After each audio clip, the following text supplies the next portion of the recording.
এইবেলি আমাৰ দেশৰ হ'বলগা লোকসভা নিৰ্বাচনৰ বাবে দেশৰ নিৰ্বাচন আয়োগে 7টা পৰ্যায়ত নিৰ্বাচন অনুষ্ঠিত কৰিবলৈ সিদ্ধান্ত গ্ৰহণ কৰিছে। সমান্তৰালভাৱে অসমতো 3টা পৰ্যায়ত নিৰ্বাচন অনুষ্ঠিত কৰা হ'ব। এই বিষয়ে ভোটাৰ ৰাইজৰ মনৰ উমান ল'বলৈ আমি গুৱাহাটীৰ বিভিন্ন ঠাইত ভিন্ন পৰ্যায়ৰ লোকক লগ ধৰিছিলোঁ। আহক আমাৰ এক প্ৰতিবেদন।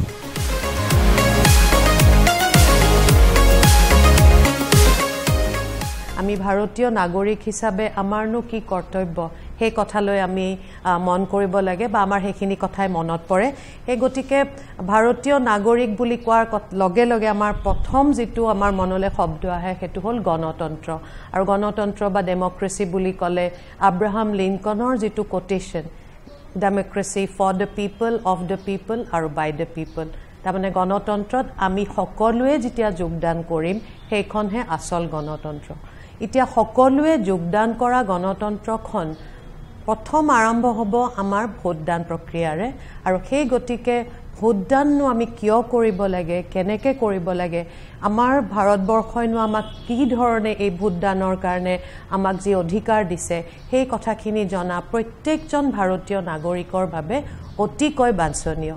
তাৰপিছত আমি ক'বলৈ বিচাৰিম যে পাশ্চাত্যৰ দেশসমূহত আমি জানো যিবোৰ ফেমিনিজমৰ ৱেভ আহিছিলে সেইবোৰ আৰম্ভ হৈছিলে ৰাইট টু ভোটৰ পৰা। ফিমেলখিনিয়ে ৰাইট টু ভোট পোৱা নাছিলে আৰু তেওঁলোকে সেইকাৰণে আন্দোলন কৰিবলগীয়া হৈছে। কিন্তু আমাৰ দেশত আমি অতিকৈ গৌৰৱান্বিত যে আমি ভোটাধিকাৰ পাবৰ কাৰণে আমি কোনো ধৰণৰ আন্দোলন কৰিব নালাগে। আমাৰ যেতিয়া 18 বছৰ বয়স হয় আমি নিজে নিজে ভোটাধিকাৰটো পাই যাওঁ। কিন্তু প্ৰত্যেকটো অধিকাৰ পাবলৈ হ'লে কিছু ফৰ্মেলিটিজ, কিছু প্ৰচিডিয়াৰ্ছ থাকে, আমি সেইখিনি অনুশীলন কৰিব লাগিব। তাৰমানে আমি ভোটাধিকাৰটো ভোট এটা দিব যাবৰ কাৰণে প্ৰথমে আমি ৰেজিষ্ট্ৰেশ্যন কৰিব লাগিব। সেই ৰেজিষ্ট্ৰেশ্যন আমাৰ BLO সকল যোনে পিউৰিফিকেশ্যন অফ দ্য ভোটাৰ্ছ লিষ্টৰ লগত বহু দিন ধৰি জড়িত হৈ থাকে, আমি সেই বুথ লেভেল অফিচাৰ্ছখিনিৰ সহায়ত আমি নিজকে ভোটাৰ হিচাপে ৰেজিষ্টাৰ কৰিব পাৰোঁ। আৰু যেতিয়া আমি ভোটাৰ হিচাপে ৰেজিষ্টাৰ হৈ যাওঁ তাৰপিছত আমাৰ দায়িত্বটো আহে যে আমি ভোট দিব লাগিব। এতিয়া আমাৰ দেশত ভাৰতবৰ্ষত ইলেকশ্যন কমিশ্যন অফ ইণ্ডিয়া এটা ষ্টেটুটৰী বডি যোনে আমাৰ দেশৰ গোটেই ইলেকশ্যনখিনি তেওঁলোকে নিয়ন্ত্ৰণ কৰে। তেওঁলোকৰ অধীনত গোটেই নিৰ্বাচনবোৰ চলে। আৰু সেই নিৰ্বাচনখিনি চলোৱাৰ ক্ষেত্ৰত আমাৰ প্ৰত্যেকজন নাগৰিক যি ধৰণে ব্যস্ত হৈ যায় বা যি ধৰণে তেওঁলোক অন্তৰ্ভুক্ত হৈ যায় সেইটো কিন্তু পৃথিৱীৰ সকলোৰে কাৰণে এটা খুব ডাঙৰ উদাহৰণ। আমি ক'বলৈ বিচাৰিম যে লাৰ্জেষ্ট ডেমক্ৰেচিৰ যিটো বিগেষ্ট মেচিনাৰী সেইটোৱে হ'ল ইলেকশ্যন ইন ইণ্ডিয়া। আৰু এই ইলেকশ্যন ইন ইণ্ডিয়া চলাবৰ কাৰণে প্ৰত্যেকজন বিষয়া একেবাৰে আমি CEOৰ পৰা ধৰি, আমি ইলেকশ্যন কমিশ্যনৰ পৰা CEOৰ পৰা ধৰি, DEOৰ পৰা ধৰি একেবাৰে ভোটাৰজনলৈকে আমি কেনেবাকৈ বা যিকোনো ধৰণে সেই প্ৰক্ৰিয়াৰ লগত আমি জড়িত হৈ যাওঁ বা আমি জড়িত হৈ যাবলৈ পোৱাটো কিন্তু আমাৰ সৌভাগ্য। নমস্কাৰ দৰ্শকবৃন্দ। লোকসভা নিৰ্বাচন 2024 ভাৰতবৰ্ষৰ লগতে অসমতো 3টা পৰ্যায়ত ইতিমধ্যে লোকসভা নিৰ্বাচনৰ দিন ঘোষণা কৰা হৈছে। আমি এইবাৰ লোকসভাত আমাৰ ভোটাৰসকলে কি ধৰণে তেওঁলোকৰ ভোটদান সাব্যস্ত কৰিব, তেওঁলোকৰ মনোভাৱ কেনেকুৱা, তেওঁলোকে কি বিচাৰে, এই ধৰণৰ আমি গোটেইখিনি জানিবৰ কাৰণে গুৱাহাটী মহানগৰীৰ বিভিন্ন প্ৰান্তত আমি ভোটাৰসকলৰ মনোভাৱ জানিবৰ কাৰণে চেষ্টা কৰিছোঁ। আৰু এই মুহূৰ্তত মই উপস্থিত হৈছোঁ গুৱাহাটী বাণিজ্য মহাবিদ্যালয়ত। আমি বাণিজ্য মহাবিদ্যালয়ৰ এইবাৰ প্ৰথমবাৰৰ কাৰণে ভোটদান পোৱা ছাত্ৰ ছাত্ৰীসকলৰ মনোভাৱ কেনেকুৱা, এই বিদ্যালয়ৰ অধ্যাপক অধ্যাপিকাসকলৰ মনোভাৱ কেনেকুৱা, এই বিষয়েও কিছু জানিবলৈ চেষ্টা কৰিম। কিন্তু ইয়াৰ আগতে আমি প্ৰথমতে এই মহাবিদ্যালয়ৰ মাননীয় অধ্যক্ষ মহোদয়ৰ পৰা আমি তেখেতৰ মনোভাৱ জানিবৰ কাৰণে চেষ্টা কৰোঁ। আহক। অসমবাসী ৰাইজলৈ মই নমস্কাৰ জনাইছোঁ। আগন্তুক লোকসভা নিৰ্বাচনত সুস্থ গণতান্ত্ৰিক পৰম্পৰা অক্ষুণ্ণ ৰখাৰ স্বাৰ্থত, দেশৰ স্বাৰ্থত ৰাইজে সদলবলে ওলাই আহি ভোটাধিকাৰ সাব্যস্ত কৰিবলৈ মই সকলোকে অনুৰোধ জনালোঁ। মহাবিদ্যালয়ৰ অধ্যক্ষ হিচাপে মই গোটেই অসমৰ ছাত্ৰ ছাত্ৰীসকলক আহ্বান জনাইছোঁ যাতে তেওঁলোকে প্ৰথমবাৰৰ বাবে যিবিলাকে ভোট প্ৰদান কৰিব গোটেইবিলাকে সদলবলৈ ওলাই আহি তেওঁলোকে ভোটাধিকাৰ সাব্যস্ত কৰিবলৈ মই তেওঁলোকক অনুৰোধ জনাইছোঁ।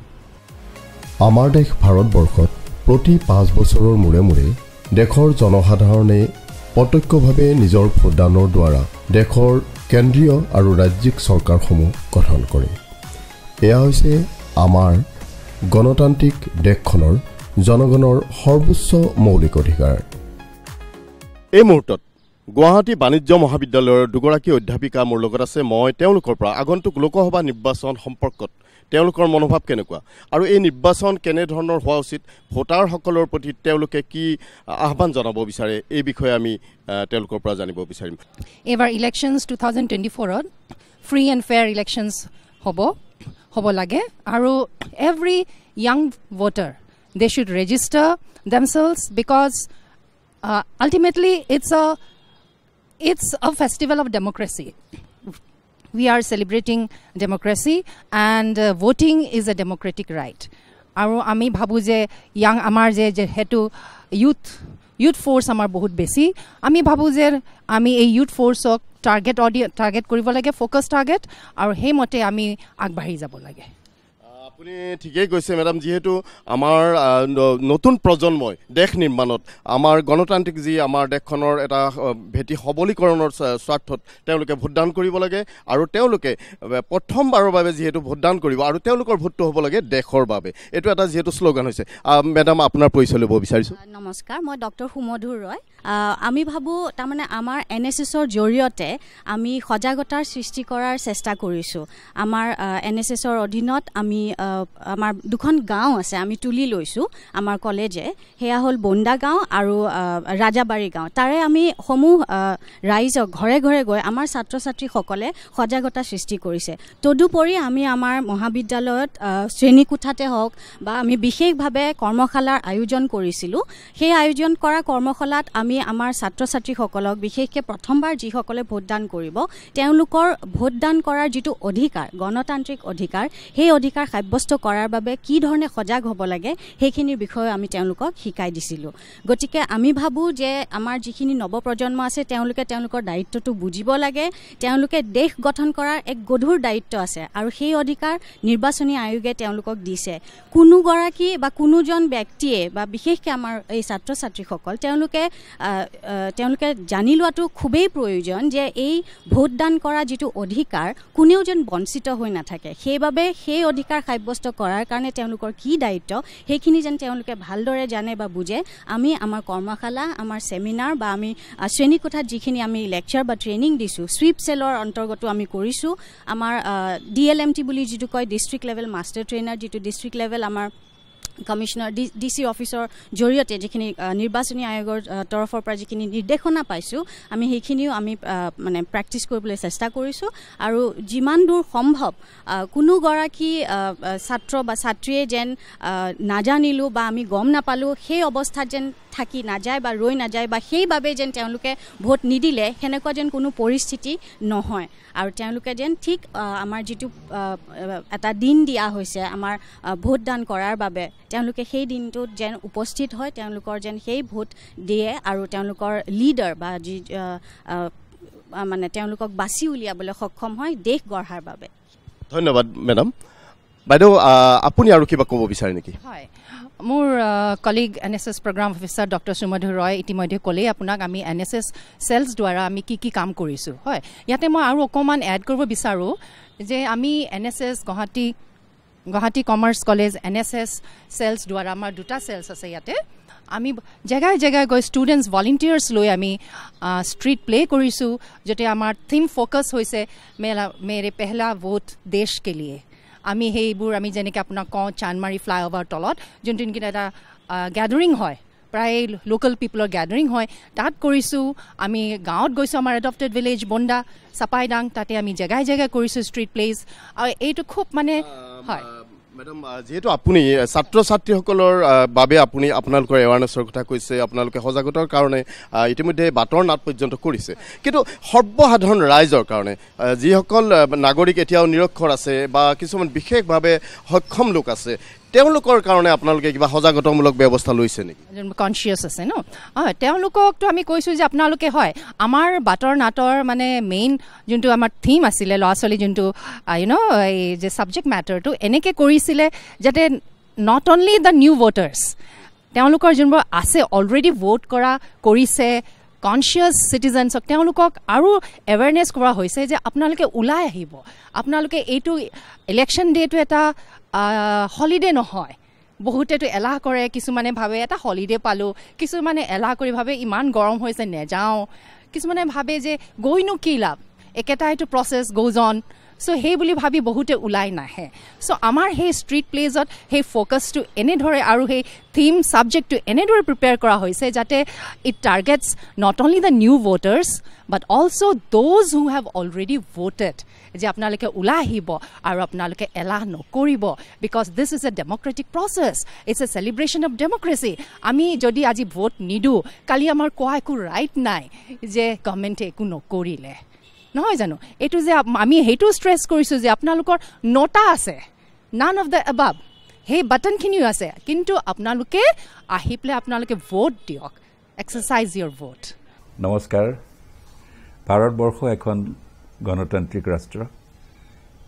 এই ভাৰতবৰ্ষৰ নাগৰিক হিচাপে মই গৌৰৱান্বিত, আৰু ইয়াত আমি নিৰ্বাচনত সকলোৱে ভোট দিয়াৰ অধিকাৰ আছে।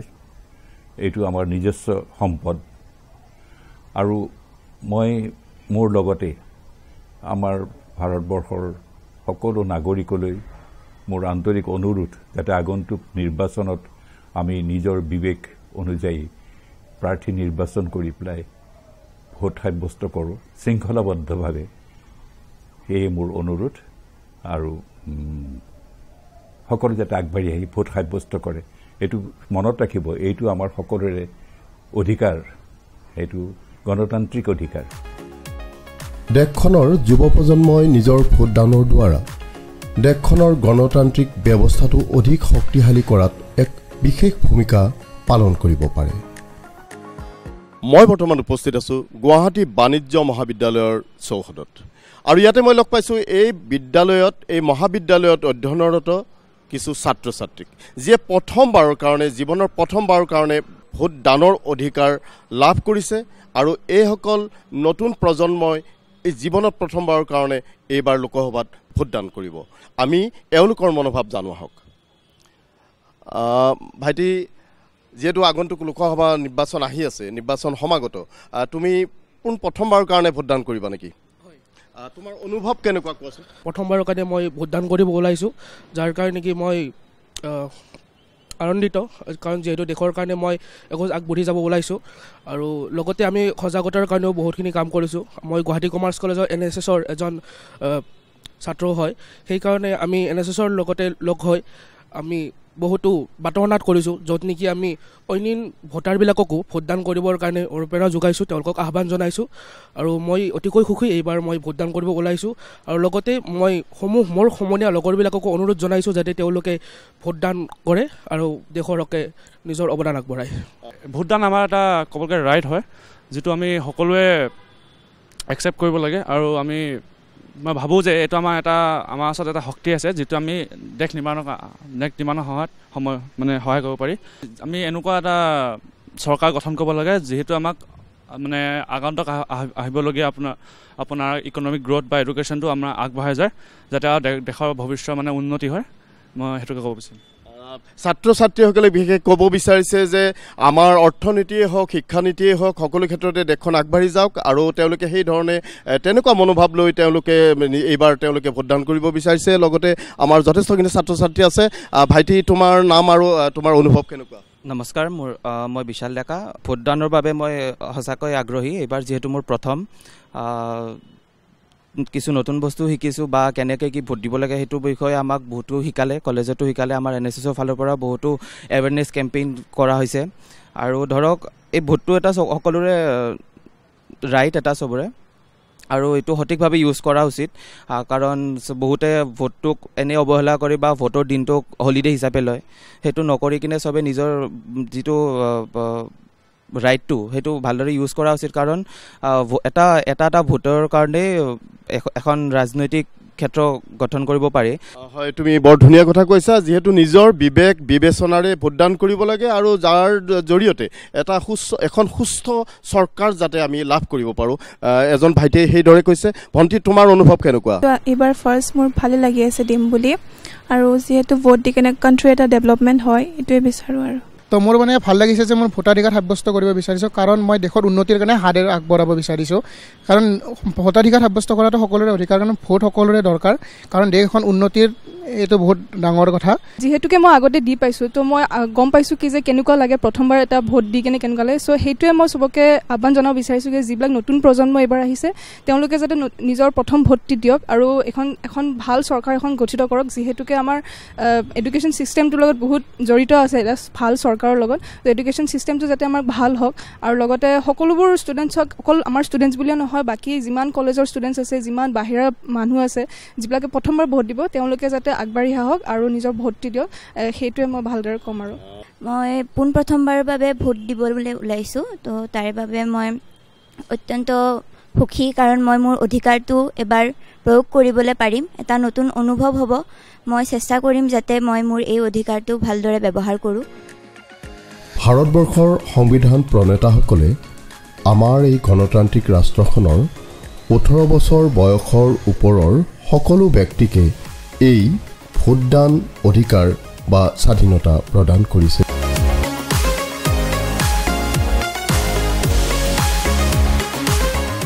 মই বৰ্তমান উপস্থিত আছোঁ গুৱাহাটীৰ ফাঁচী বজাৰৰ মাজমজিয়াত আৰু আপোনালোকে জানে যে এই ফাঁচী বজাৰে আমাৰ ৰাজ্যৰ অৰ্থনীতিৰ ক্ষেত্ৰত এক বিশেষ ভূমিকা গ্ৰহণ কৰিছে এই ক্ষেত্ৰত বিভিন্ন ব্যৱসায়ী বা আমাৰ এই ব্যৱসায়ৰ লগত জড়িত ব্যক্তিসকলেও এই ৰাজ্যৰ অৰ্থনীতিৰ লগত জড়িত হৈ পৰে লগতে তেওঁলোকে ইলেকশ্যনৰ এগৰাকী যিহেতু নিৰ্বাচন আহিছে নিৰ্বাচনৰ এগৰাকী ভোটাৰ হয় গতিকে তেওঁলোকৰ এই ক্ষেত্ৰত কেনেধৰণৰ মনোভাৱ আহক এই বিষয়ে অকণমান জানো আপোনাৰ পৰিচয়টো দিয়কচোন মোৰ নাম শ্ৰী দণ্ডধৰ শৰ্মা মোৰ গাঁও পিংগলেশ্বৰ মই লাখটকীয়াৰ প্ৰায় আজি 40 বছৰে আছোঁ ইয়াতে এটা কোম্পানীত কাম কৰি আছোঁ গতিকে আমাৰ আগতো ইলেকশ্যন বিহু ঈদ গোটেইখিনি লাগিছে আমাৰ মনটো বৰ ফূৰ্তিত আছে আৰু সকলো মানুহে যেতিয়া এটা চিন্তা চৰ্চা কৰি সকলোকে যাতে আমি ভালে থাকক সকলো ভালে চলক সেই বুলি আমি ইলেকশ্যনৰ আগতে আমাৰ মনটো খুব 19-20 লাগি আছে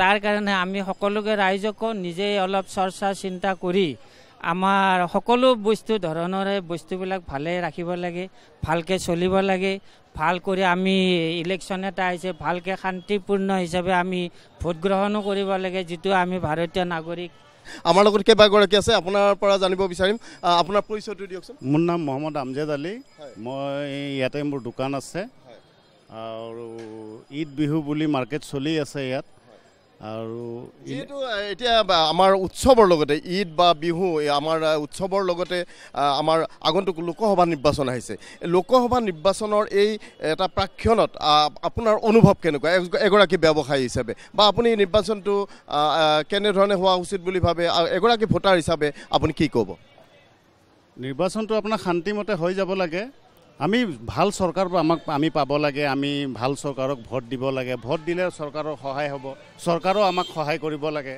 আমাক চাব লাগে মূল্যবৃদ্ধিটো কমাব লাগে মূল্যবৃদ্ধিও বাঢ়ি গৈছে সেইটো চৰকাৰে চাব লাগে एकदम फ्री एंड फेयर इलेक्शन होना चाहिए वोटर लोग को सबको निकल के वोट देना चाहिए देश का सरकार बनाना चाहिए हम लोग आए अयोध्या से गुवाहाटी का माहौल बहुत बढ़िया है यहाँ पर कल्चर देखा कल्चर अच्छा लगा लोगों का बोलने का तरीका अच्छा लगा मेहमान नवाजी बहुत बढ़िया है यहाँ के लोगों की देखो मेरा मानना ये है कि जो भी गवर्नमेंट आए नेशनलिस्टिक अप्रोच होनी चाहिए हर काम को देश के स्तर पर करना चाहिए कि देश को आगे बढ़ाया जा सके ठीक है अच्छा उसके हिसाब और इसके अलावा हमारी डेमोक्रेसी को खतरा एक लगता है कि खतरा बन रहा है तो अगर वो शंकाएं भी हैं तो उन शंकाओं को भी दूर करना चाहिए लोगों को जिससे क्लियर साबित हो कि इंडिया एक क्लियर डेमोक्रेसी है এগৰাকী অযোধ্যাৰ পৰা অহা এগৰাকী আমাৰ ভাৰতীয় নাগৰিকে কৈছে, এজন সাধাৰণ ভোটাৰে কৈছে যে আমাৰ ভাৰতীয় যি ডেমক্ৰেচি, আমি যি গণতন্ত্ৰ, এই গণতন্ত্ৰখন যিহেতু আমাৰ এগৰাকী ভোটাৰৰ যদি আমি প্ৰকৃত অধিকাৰখিনি সাব্যস্ত নকৰোঁ তেতিয়াহ'লে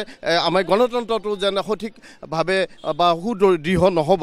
গতিকে আমি প্ৰতিজন ভোটাৰে নিশ্চিতভাৱে নিজৰ বিবেক আৰু বুদ্ধিৰে ভোটদান কৰিব লাগে। লগতে মোৰ লগত অন্য এজন আছে, মই তেখেতক সুধিব বিচাৰিছোঁ। जिस गवर्नमेंट में लोगों को रोजगार मिले, जहाँ से लोगों को काम अच्छे दिखाई दे रहे हों अपने क्षेत्र में होते हुए, तो ऐसी गवर्नमेंट को वोट देना चाहिए। मेरा मकसद यहाँ पे ये है कि बेरोजगारी की जो बात है वो होनी चाहिए, जो कि कोई बात चल नहीं रही है कहीं। ये जो युवाओं की बेरोजगारी है, युवा पढ़ाई कर रहे हैं, मेहनत कर रहे हैं, सब कुछ करते हुए भी अगर उन्हें नौकरी नहीं मिल पा रही है तो इस पर ध्यान देना चाहिए। এইসকল বাহিৰৰ পৰা অহা যিসকল আজি পৰ্যটকসকলেও ইয়াত আজি এটা কথা অনুভৱ কৰিছে যে দেশখনৰ এই গণতন্ত্ৰ সুদৃঢ় হ'লে আৰু এখন নিকাচ চৰকাৰ যেতিয়া আহিব নিশ্চয় ইয়াৰ পৰা বেৰোজগাৰী বা আমাৰ দুৰ্বল অৰ্থনীতিসকলেও ধুনীয়া এটা পৰিৱেশলৈ আহিব, আমাৰ অৰ্থনীতি সুদৃঢ় হ'ব, আমাৰ ৰোজগাৰ আহিব আৰু আমি সকলোৱে স্বাৱলম্বী হৈ দেশখনক আগবঢ়াই লৈ যাব পাৰিম। ভোটাধিকাৰ সাব্যস্ত কৰাটো আমাৰ কৰ্তব্য আৰু ভোট দিয়াৰ সময়ত সাধাৰণ কথা যে সকলোৱে নিজৰ বিবেক বিবেচনাৰে হেৰি কৰি মানে বিচাৰ কৰি হয় কোন কেণ্ডিডেট উপযুক্ত সেইটো বিচাৰ কৰি সেইমতে ভোটদান কৰিব লাগে। আগত আমাৰ EVM-ত এতিয়া ভাল হৈছে, আগৰ যে আপোনাৰ যে বেলেট পেপাৰৰ পৰা হৈছিলে কিন্তু ইমান ভাল নাই, বহুত মানুহ বুজি নাপায়। কিন্তু EVM পেপাৰত হ'লে ইজি হয়, আপোনাৰ বাটন দবাই দিলে এইটো লগে লগে হৈ যায় কাম। আৰু মানুহবিলাক যিহেতু কৈছে না EVM নহ'ব লাগে, এনেকৈ তাৰ কথাত যাব নালাগে। আপুনি খালি EVM-ৰ কথা ক'ব বা বেলেগ কথা নক'ব। ভোট দিয়াৰ কাৰণে আমি সদায় সজাগতা হৈ আছোঁ আৰু ভোটটো সকলোৱে দিব লাগে। ভোটটো নিজৰ গণতান্ত্ৰিক অধিকাৰ, গতিকে ভোটৰ কাৰণে কোনো এনেই বহি থাকিব নালাগে, কাৰণ ভোটটো হ'ল মেইন নিজৰ গণতন্ত্ৰৰ এটা হেৰি হয়। গতিকে ভোটটো আপোনাৰ প্ৰত্যেকে যাতে দিয়ে আৰু সেইটোৰ কাৰণে আৰু শান্তি শৃংখলা সকলে ৰাইজে বজাই ৰাখি পেলাই ভোটটো দিয়ক। ভোটটো দিব লাগিব, আমাৰ যিহেতু ৰাইট হয় এইটো। চ' আই থিংক সকলোৱে ভোট দিব লাগে, কোনো নিজৰ ৰাইটটো এৰিব নালাগে। ভালকৈ চুজ কৰি দিলে হ'ল ভোটটো। কি ঠিক আমি জানো, মানে জনতাই জানে কি ভাল হয় নিজৰ কাৰণে, ভাবি চিন্তি ভোটটো দিলেই হ'ল। আৰু শান্তিটো অলপমান পিচটো মেইনটেইন কৰি ৰাখিলে হ'ল, বেছি ক্ৰাউড নকৰিলে হ'ল আৰু ডিচিপ্লিনত মানে লাইন চাইন ভালকৈ দিলে হ'ল। মোৰ একেই, সকলোৱে ভোট দিব লাগে, নিজে জানে কি কৰিলে কি হ'ব। সেইটো কাৰণে মই ভাবোঁ সকলোৱে নিজৰ অধিকাৰটো ল'ব লাগে। আৰু এতিয়া যিটো ইলেকশ্যনৰ বতৰ চলি আছে, লগতে উৎসৱ, ইলেকশ্যনৰ দিনটোত আমাক বন্ধ দিব। এতিয়া সেই বন্ধটো যাতে ৰবিবাৰ বুলি ভাবি নলয়, আপোনালোকে গোটেই ইলেকশ্যনৰ সময়ত আমাৰ ভোটৰ যিটো সাব্যস্ত কৰা আছে, যাতে আমি প্ৰত্যেকেই নিজৰ নিজৰ ভোটটো আমি দি আমি নিজৰ শক্তিটো আমি প্ৰদৰ্শন কৰিম। আমি সুস্থ আৰু নিজৰ বিবেকেৰে আমি সেইদিনা ভোটটো দিম আৰু এখন সুন্দৰ সমাজ, সুন্দৰ এখন দেশ গঢ়ি তোলাৰ বাবে আমি আমাৰ নিজৰ ভোটটো দি আমি সেইদিনাখনে আমাৰ শক্তি প্ৰদৰ্শন কৰিম। যে আমি সকলোৱে ওলাই আহি যি ধৰণে আমি যিকোনো উৎসৱত আমি ভাগ লওঁ, ঠিক একেই ধৰণে উৎসৱমুখী পৰিৱেশেৰে আমি যেন আগন্তুক লোকসভা নিৰ্বাচনত যোগদান কৰোঁ। তাৰে বাবে আমাক ছুইপৰ থ্ৰুৰে ECIৰ আহ্বান, ইলেকশ্যন কমিশ্যনৰ আহ্বান, আৰু আমি প্ৰত্যেকজনে যেন এই মনোভাৱ লৈ এক উৎসৱমুখী মনোভাৱ লৈ আমি আগবাঢ়ি যাবলৈ পাৰোঁ, তাকে আমি সকলোকে পুনৰবাৰ আহ্বান জনাইছোঁ। দৰ্শকবৃন্দ, মই বৰ্তমান উপস্থিত আছোঁ ৰবীন্দ্ৰ ভৱনৰ চৌহদত আৰু এই মুহূৰ্তত মোৰ লগত আছে আন্তঃৰাষ্ট্ৰীয় খ্যাতি সম্পন্ন লোকসংগীতৰ বিশিষ্ট শিল্পী জিনা ৰাজকুমাৰী। আচলতে ভোটদান প্ৰক্ৰিয়াটো আমাৰ গণতন্ত্ৰৰ এটা অধিকাৰ, গতিকে আমি স্বচ্ছ আৰু নিকাভাৱেৰে সকলোৱে নিজৰ ভোটদান দিব লাগে। আৰু এই ভোটদান প্ৰক্ৰিয়াত বহুতে আচলতে কুণ্ঠাবোধ কৰে, আহিবলৈ অলপ অসুবিধা হয় বা যাবলৈ নিবিচাৰে, ওলাই আহিব নোখোজে। আচলতে এতিয়া আমাৰ যিটো প্ৰক্ৰিয়াত আমি ভোটদান দিব লাগে, আগৰ যি বেলট পেপাৰ আছিলে সেই প্ৰক্ৰিয়াটোৰ পৰা এতিয়া সম্পূৰ্ণ এতিয়া আপগ্ৰেডেশ্যন হৈছে। গতিকে খুব সহজ প্ৰক্ৰিয়াৰে আমি নিজৰ ভোট সাব্যস্ত কৰিব পাৰোঁ। গতিকে মই সকলোকে আহ্বান কৰিব খোজোঁ, যিহেতু আমি গণতন্ত্ৰৰ অধিকাৰত আমি আছোঁ, নিজৰ ভোটটো আমি নিজে খুব ভালকৈ আচলতে চিন্তা কৰি যাক ভাল লাগে, নিজৰ প্ৰিয় প্ৰাৰ্থী, নিজৰ গতানুগতিক যি যিগৰাকী প্ৰাৰ্থী আপুনি ভাবে যে সেইগৰাকীকেই ভোট দান কৰিব লাগে তেনে আপোনাৰ নিজস্ব ভোটটো আপুনি দি সমাজৰ আৰু গণতন্ত্ৰৰ যি অধিকাৰ সেইটো সাব্যস্ত কৰিবলৈ মই অনুৰোধ জনালোঁ সকলোকে আহ্বান জনালোঁ ওলাই আহক আৰু এই লোকসভা ভোট আপোনালোকে সুন্দৰভাৱে দান কৰি দিয়ক এখন গণতান্ত্ৰিক দেশৰ সফলতা নিৰ্ভৰ কৰে মুক্ত আৰু নিকান নিৰ্বাচনৰ ওপৰত সেয়েহে জনসাধাৰণে নিজৰ বিবেক আৰু সুস্থ মানসিকতাৰে ভোটদান কৰি আমি এখন সবল আৰু শক্তিশালী গণতান্ত্ৰিক ৰাষ্ট্ৰ নিৰ্মাণ কৰোৱা হ'ব